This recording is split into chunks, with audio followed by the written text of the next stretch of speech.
The Dodgers took Game 1 from Atlanta, then got completely embarrassed the rest of the weekend. The bats vanished, and the Braves exposed this offense badly.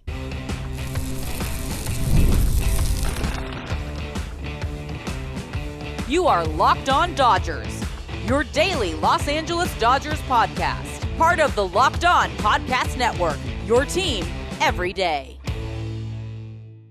I'm Harry Ruiz, and it's time for Locked On Dodgers. On today's show, we're diving into a fascinating Freddie Freeman Hall of Fame conversation that's starting to get very interesting. The Dodgers suddenly have another rotation puzzle to solve with Tyler Glasnow heading to the injured list, but Blake Snell coming back. But first, the Dodgers take one from Atlanta on Friday, then completely fall apart offensively over the final two games of this series. This and more in today's show, which is brought to you by GameTime. Download the GameTime app, create an account, and use the code LOCKEDON for $20 off of your first purchase. The Dodgers offense completely vanished again, this time against the Braves. Friday night, it was a good start. It looked like the start of a heavyweight series for the Dodgers. They did it with a win. They won 3-1. Freddie Freeman went deep against his former team. His first time in a while getting a home run, his 100th as a Dodger. Shohei Ohtani, he delivered the big ball go-ahead hit. The bullpen shut the door. Dodger Stadium had a great energy all over it. The thing was, Atlanta wasn't clutch. They had 9 hits in this game, 3 walks. They had more traffic on the bases than the 5 freeway had that afternoon, and that's saying something for a Friday, but they weren't clutch. Then Saturday and Sunday happened. The Dodgers got flat out dominated, not just beaten, dominated. 2 identical 7-2 losses where the offense basically slept through the first 7 innings both days. Scoring 2 in the 9th on Saturday, 2 in the 8th on Sunday, and that was it.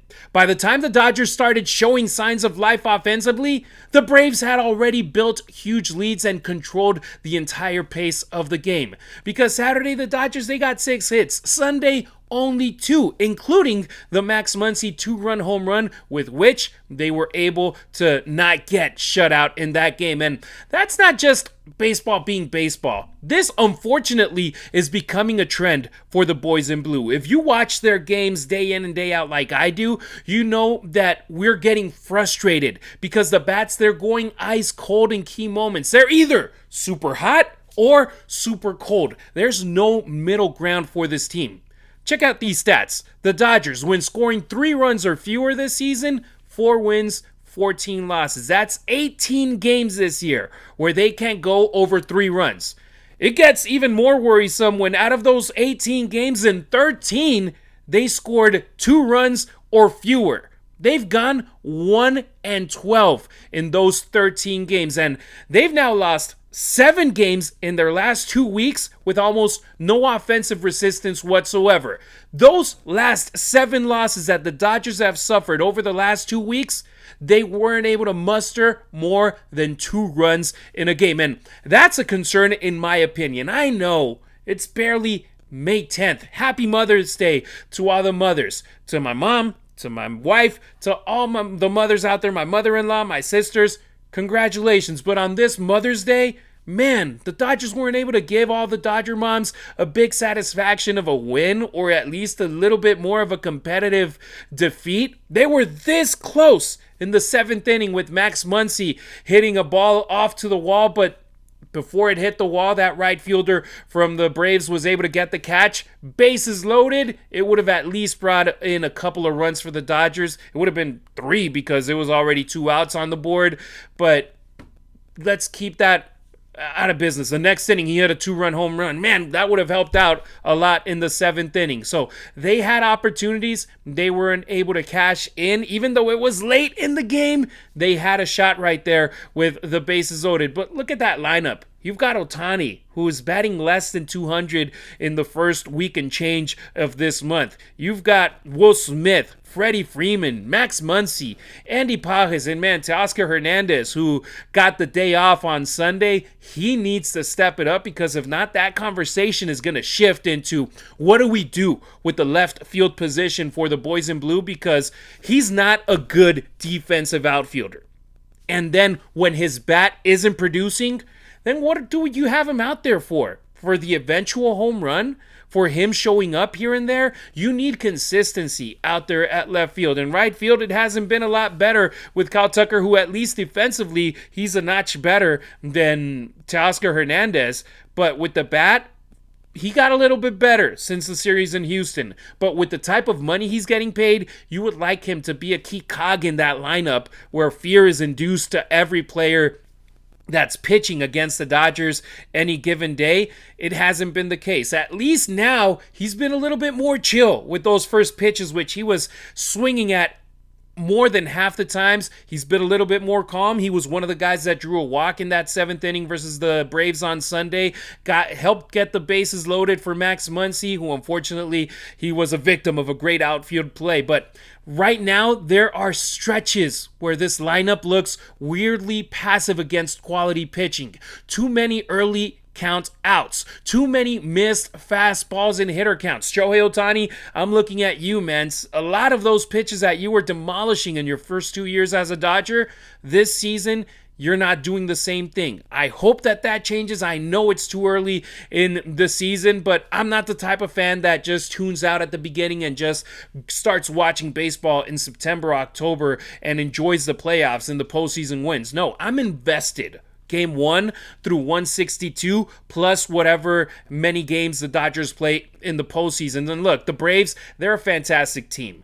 They entered the weekend series tied for the best record in the National League with the Cubs. If it weren't for their terrible runners in scoring position batting average on Friday and leaving 10 men on base against the Dodgers that day, they would have swept the Dodgers pretty easily. Fortunately, that wasn't the case, and you still have an opportunity down the road to your trip to Atlanta to be able to level that season series. But man, Atlanta, they were able to attack the zone aggressively. They got ahead constantly, and the Dodgers, they just spent most of the weekend playing behind. Meanwhile, the Braves, their lineup just kept grinding out at bats, forcing starters into deep counts. Emmett Sheehan on Friday. Then you got Blake Snell surprisingly being activated to play on Saturday in what was supposed to be another start in rehab assignment with Ontario. He was in the big league club and he only lasted 3 innings. I'm talking more about him in the next segment. And then on Sunday, Justin Wrobleski, man, he was able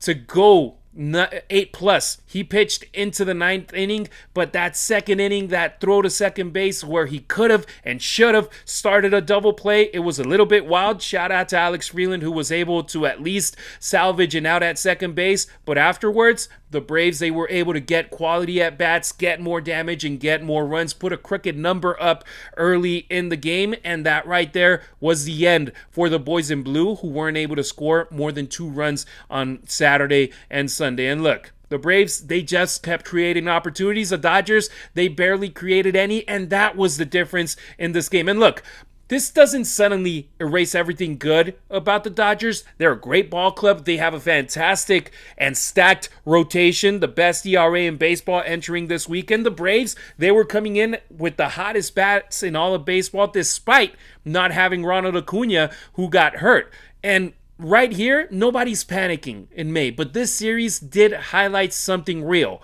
When the Dodgers offense isn't hitting home runs, when they're not slugging, there are moments where the lineup struggles to manufacture offense consistently against elite teams. And that's something to watch moving forward. Why? Because in October, that's when you face these elite teams. Last year, it was the Philadelphia Phillies, which in the NLDS, a lot of people were like, oh boy, that might be the NLCS ahead of time for the boys in blue. You face good pitching, you face a great lineup, and it's tough to get runs against them. It's tough to put their bats down.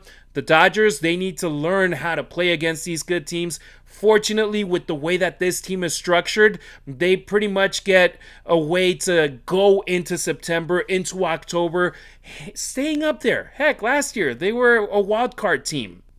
They were fighting for the division late in the season against the San Diego Padres, and then they were able to win the division, go into the wild card, sweep the Reds, and then go and beat their next two teams before going into the World Series. So when you're as deep as the Dodgers, these type of worries early in the season, sometimes they don't affect you as much because you know that you're deep enough to win 90 plus games, something that other teams wish they could do. Because 90 plus wins, that pretty much guarantees you a spot in the postseason. The Dodgers, they went from wanting to win 100 plus games to be like, hey, you know what, cruise control, we can get into the postseason, and then once we're in the postseason, all we got to do is either win 3 in the divisional round or 4 in the championship series and in the World Series, and we win the World Series. They already learned from previous seasons, hey, it's not about how you get there, it's about getting there, and once you're there with your lineup, with your rotation, you're going to be able to do some damage. But man, it just frustrates me when I see this team knowing the type of talent that they have there. I know Mookie Betts is coming back. I know they haven't had him in the lineup now for a month, but man, you got the type of players you do, you should be doing damage. And I want to hear from you, checking our show out. How concerned are you about the Dodgers offense disappearing, and do you think this is something that could hurt them later in the season? Drop your take in the comments or let me know on any of our social networks at Locked On Dodgers, or hit up the Locked On Dodgers listener line, 2793-LOCKED. I want to hear where you stand.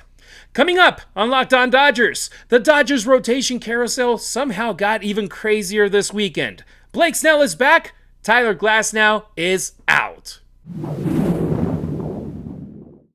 MLB season is here, and you can feel it. Fresh starts, big expectations, and that first crack of the bat. Whether it's a breakout rookie or a division race that goes down to the wire, there's nothing like being at the ballpark for it. The only problem is that getting tickets can feel like a grind. Long queues, surprise fees, and prices jumping at checkout. That's where there's GameTime. The GameTime app gives fans the advantage with constant innovation. It's how you unlock amazing tickets and experiences in just a few taps. It's simple to use. The GameTime guarantee means you get 100% authentic tickets, delivered on time and at the best price. And here's the best part. Fees are included in the price you see. What you see is what you pay. Period. My family and I watched the Dodgers live last week, and what did we do? We bought our tickets on GameTime right as we were parking outside the ballpark. We took advantage of the zone deals. They're our favorites. It gave us an option in the club level and saved us a pretty penny while GameTime selected our specific seats. Take the guesswork out of buying MLB tickets with GameTime. Download the GameTime app, create an account, and use the code LOCKEDON for $20 off of your first purchase. Terms apply. Again, create an account and redeem the code LOCKEDON for $20 off. Download the GameTime app today.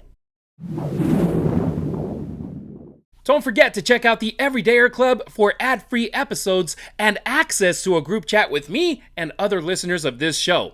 Tap the link in the show notes or go to lockedondodgers.supercast.com. Rotation shakeup. Snell returns. Glasnow out again. The Dodgers finally got Snellzilla back, and immediately, at the same time, they lost Tyler Glasnow. That pretty much sums up the balancing act that this rotation has become. Let's start with Glasnow, because the Dodgers originally said that they hoped that injury that he suffered in Houston, those back spasms, they weren't going to make him go on the IL, that he could potentially just skip one start and then come back. Well, he ends up landing on the 15-day injured list with those back spasms, and afterwards, the good news is that the MRI reportedly didn't show anything major. Dave Roberts, he sounded optimistic that this could be a short absence, but even if it's only the minimum stay, this is something that I'm going to keep an eye on, because first you go from saying there's a chance he doesn't go on the IL, we're optimistic, it's not as bad as something that another part of his body, the arm, the elbow, the shoulder, something like that would be like something that the Blake Snell situation, that he takes a longer time to be able to recover. Right here, the hope is 15 days, he's back in the rotation, then we got decisions to make. The reality is, whenever there's something with Tyler Glasnow, with him missing time, the durability situation immediately becomes part of the conversation because he has been excellent this season. Whenever he's on the mound for the Dodgers, he has been great. His ERA is strong. The stuff has looked electric, and he gives the Dodgers exactly what they want in the rotation. And you even have guys in front of him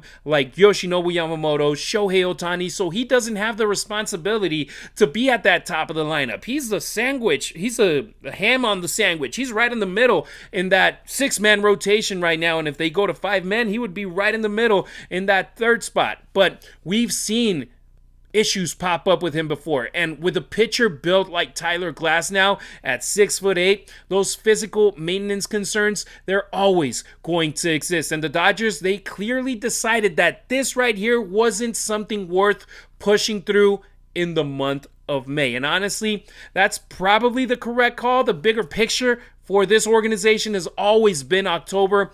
Even if there's a small risk of something getting worse, they're going to play it safe. They're going to be very cautious with it. And one of the reasons why they were able to play it cautious right now in the start of a stretch of 13 games in 13 days is because Blake Snell was able to return earlier than expected. He was supposed to have on Saturday another start with the Ontario Tower Buzzers in Class A.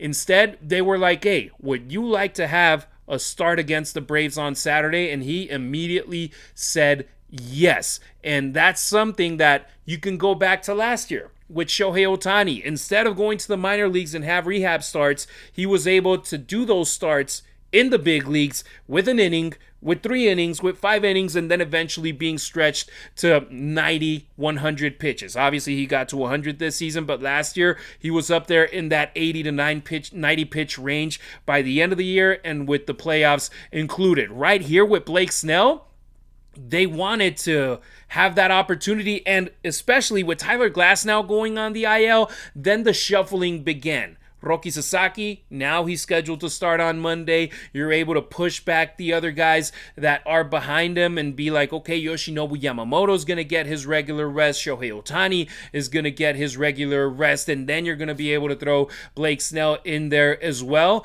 Originally, it was like, okay, with the rest day that the Dodgers had on Thursday, they could go with their rotation, then potentially a bullpen day, and then go back with the guys that they had in their rotation. Right here, with Glasnow going on the IL and you getting Blake Snell back, it's like, hey, you know what? You're pretty much in the same spot you had with Tyler Glasnow in the rotation. And look, the thing with Snellzilla is that the overall line wasn't pretty against the Braves, but I actually thought there were some encouraging signs underneath the surface because the Braves, they forced him to work. They fouled off pitches, extended counts, and made him throw a lot in a short amount of time. But the stuff looked pretty good. The velocity was there. The swing and miss was definitely there. He generated a ton of whiffs in only 3 innings, and there were multiple pitches where you could see why the Dodgers are so excited about what he can become in this rotation once he settles in, because they know what he can be. They've seen him in the past. They know the type of player that he is. He's a two-time Cy Young Award winner. He's a guy that when he's hot, he can dominate opposition. This time, 3 innings pitched, 6 hits, 5 runs, 4 of them earned, 2 walks, 5 strikeouts. So if you just watch the box score, you were like, that wasn't a good start for him. But considering that this was supposed to be a minor league start instead of in the major leagues and going against the hottest bats in baseball, a team with 5 guys hitting over 300, a team with Matt Olson with his 10-plus home runs up there, yeah, you got to be careful. But it was just like, hey, if you're going to go in there, go against one of the best and let's see what happens. Unfortunately, when it comes to result-wise, it wasn't good. But for a first start back against arguably the toughest lineup in baseball, there are worse ways to return. The biggest thing here is health. If he's healthy, if Snell is healthy and the fastball velo is holding where it was, The Dodgers are going to live with some unevenness early while he ramps back up. Now, here's where things are going to get very interesting, because Glasnow, he's going on the IL for 15 days. That's the expectation. They're hoping that it doesn't go beyond 15 days. So once this stretch of games goes down with the Dodgers playing the Giants this week, and then going to Anaheim, and then going to San Diego, and then getting a day off, afterwards, when Glasnow comes back, then here's where the conversation comes, because Justin Wrobleski, he has been unbelievable. Emmett Sheehan has shown flashes even while searching for consistency. Roki Sasaki, he's still developing at the major league level while trying to refine his arsenal. And suddenly, the Dodgers don't immediately have to choose what happens to a rotation spot until we're a couple of weeks down the line when Tyler Glasnow can come back. Right there, we were able to kick the can down the road at least for a couple of weeks and see what happens with the Dodgers, and the controversy is still going to be there. The moment that a decision is made for one reason or the other, there's going to be talk about it, and we're going to have that conversation here on Locked On Dodgers. So to close the second segment, I want to ask you, do you think the Dodgers handled the Glasnow situation correctly by setting him on the IL? And how confident are you feeling right now about this rotation staying healthy for the long haul with the return of Blake Snell? Let me know on the comment section on YouTube, or let me know also on social media at Harry Ruiz on X, at Harry_Ruiz on Instagram, or on TikTok at Harry Ruiz_. Shout out to Travis Rogers, my co-host here on Locked On Dodgers. He's available on X and IG at Travis Rogers. He was put on the 3-day IL, so the expectation is for him to return on Tuesday's show here on Locked On Dodgers. Next on our show, Freddie Freeman hit his 100th homer as a Dodger against his former team, which brings up a genuinely fascinating Cooperstown debate. When Freddy eventually goes into the Hall of Fame, what cap will he be wearing? If you've got a sweet tooth like I do, you know how tough it is to find that perfect treat without all the sugar. That's why the Confetti Craze 5-Hour Energy Shot brings that nostalgic flavor back in a whole new way. This is that classic taste you remember, but with a tasty caffeine boost and 0 sugar. That's very important. No sugar. It's a quick, easy way to satisfy that sweet craving while keeping things simple and on the go. Confetti Craze 5-Hour Energy Shots taste just like birthday cake, vanilla and buttery flavors to let you be unapologetically extra and unstoppably energized. Something that, as a first-time father, I definitely need when feeding my baby girl every 3 hours. It's become my go-to when I want something sweet without going overboard. The Confetti flavor is back on 5hourenergy.com or on Amazon. Crack open Confetti Craze 5-Hour Energy Shots today. Are you new here? Welcome. Everydayers, you already know you're the heartbeat of our show. It's easy and free to help us out. Subscribe and like our content on YouTube. Drop a 5-star review on Apple or Spotify, and hit up the Locked On Dodgers listener line, 279-3-LOCKED. That's 279-356-2533. If you're watching our show, you see the number on the scroller throughout the entire show, and I want you to call in or leave us a text regarding this topic. Freddie Freeman's Hall of Fame cap debate just got more interesting, especially after playing against the Braves once again, hitting Freddy his 100th home run as a Dodger against his former team, against Atlanta. That felt scripted, and that felt like something that was meant to be. His first home run as a Dodger came against the Braves. His latest home run against the Dodgers came against Atlanta. And honestly, every time Freeman plays the Braves, it feels like the baseball world gets reminded about how unique his career has become, because this is no longer just great player who spent most of his career with one franchise. Now we're talking about a player whose legacy is deeply tied to 2 powerhouse organizations, and that's what makes the Hall of Fame cap discussion so interesting. If you're just looking at the overall body of work, the Braves obviously have the stronger case right now. He was there for 12 years. Now he's in his 6th year with the Boys in Blue. Over there, that's where he became a baseball superstar. That's where he won National League MVP. That's where he spent over a decade building his resume. The counting stats overwhelmingly lean Atlanta at the moment. But the Dodgers chapter of his career is becoming impossible to separate from the biggest moments of his career. His postseason moments with Los Angeles, they're legendary. The World Series Grand Slam, Game 1 in the 2024 Fall Classic. The massive October home runs, including the one to end that 18-inning game against Toronto, Game 3 of the 2025 World Series. Him getting a World Series MVP in 2024 where he just obliterated the New York Yankees. Big hit after big hit when it matters most in the playoffs. Yes, he won one with Atlanta. Now, he's back-to-back World Series champion with the Los Angeles Dodgers, having the opportunity to make even more history if the Dodgers are able to win one more this October. Those moments matter when people remember careers. It's great when you do it in the regular season. You get a lot of accolades. But Freddy still isn't done. He still has more time. He has at least the rest of 2026 plus 2027 under contract with the Dodgers, and he has said that he wants to play all the way till he's 40, and in his mind, he wants to do it with the Dodgers. That's what makes this conversation fascinating, because that would mean you get 2026, 27, 28, 29, and 30. 5 more years rocking Dodger blue. That would get him to a decade playing with the Dodgers. And you already got more World Series championships with LA than with Atlanta. You need one more All-Star to tie the amount of All-Stars made as a Brave than as you have with the Dodgers. Yes, you won a National League MVP for a regular season with the Braves. You got a World Series MVP with the Dodgers. The thing here is, if he keeps producing at this level, or at least before this season started, for another couple years, if the Dodgers make more deep postseason runs, if he adds another ring or another iconic playoff moment, suddenly this debate gets much more complicated than people think. Because could he still go in as a Brave with the Braves hat in the plaque? Absolutely.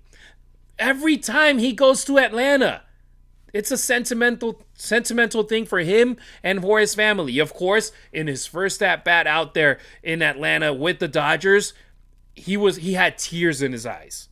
The fans were on their feet. They were cheering for him. Things start fading away a little bit more when it's like, man, he won 2 World Series with them. He only won 1 with us. And things start fading away a little bit more, but he'll always be a legend for the Braves. But right now, we've seen Hall of Famers do that before when multiple chapters of their careers carried enormous weight. What? Enter with a blank cap because they don't want to insult one fan base or the other. They don't want to make people feel that they chose one team over their first love over the team that they had the most success with. And with Freeman, Atlanta may represent the foundation of the resume, but the Dodgers right now, they may end up representing the peak moments everybody remembers forever. At least for us as Dodgers fans, we know that that's true. And that combination right there is very rare. And what's also remarkable is how smoothly Freddy has fit into the Dodgers culture from day one. Sometimes superstar transitions feel awkward early.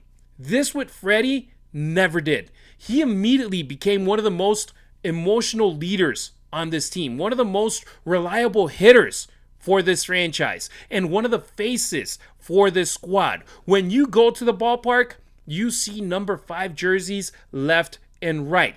I was in Houston for the first 2 games of the series against the Astros. Freddie Freeman's first at-bat, thousands of Dodgers fans start chanting, Freddy, Freddy, Freddy. And that doesn't happen for a lot of guys.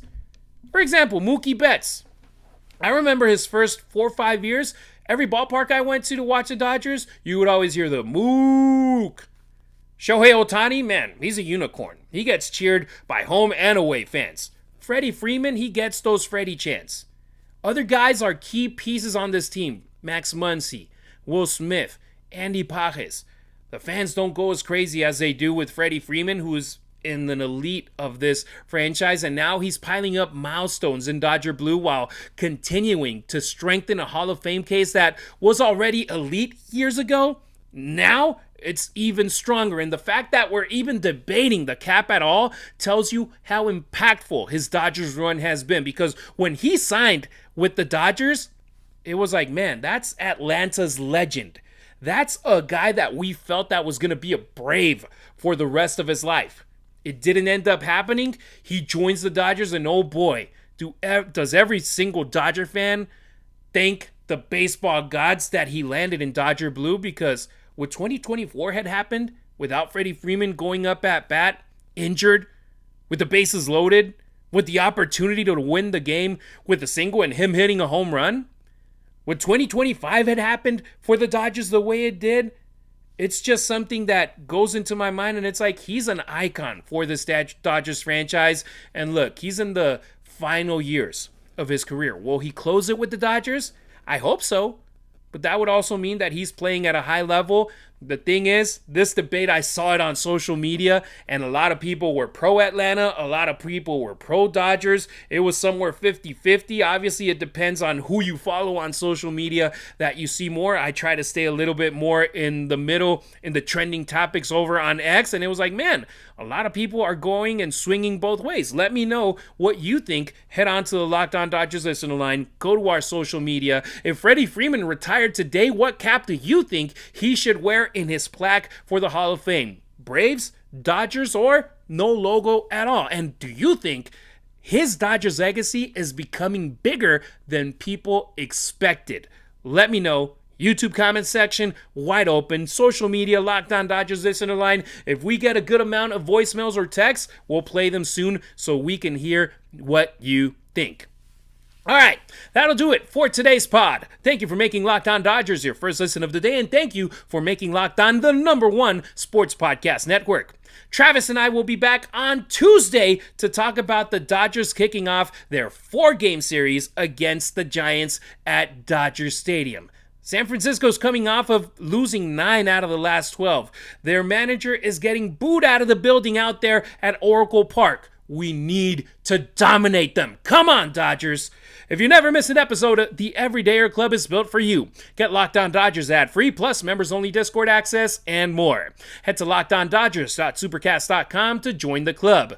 For those of you on video, we send you to the first ever 24/7 National Locked On Podcast Network YouTube channel. On audio, for your second listen, go check out Locked On MLB. We appreciate you riding with us. Until next time, keep it real. Keep it Dodger Blue.